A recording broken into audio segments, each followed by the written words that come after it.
Εγώ θα ήθελα να ξαναπάω πάλι στην Κίνα πολλές φορές. Θα ήθελα να ξαναπάω Νέα Ζηλανδία και να πω ένα γεια σε αυτούς τους αγαπημένους ανθρώπους.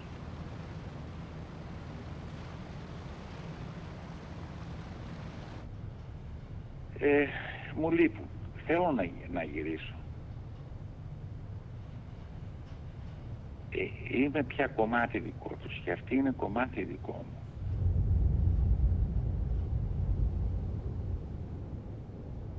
Αλλά πώς μπορείς να ζητάς από τον άνεμο να φυσά συνέχεια? Γίνεται? Μπορείς να ζητάς από τη μέρα να είναι ταυτόχρονα και νύχτα? Πώς θα είναι ναυτικός αν έμενε σε ένα τόπο συγκεκριμένο? Τότε θα ήταν μετανάστης.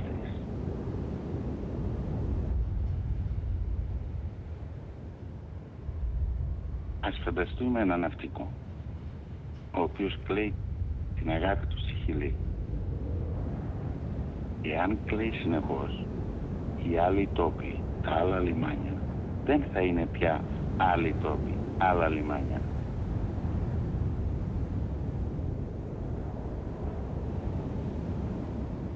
Πρέπει να βρίσκει το κουράγιο να φεύγει. Αυτό είναι ο ναυτικός.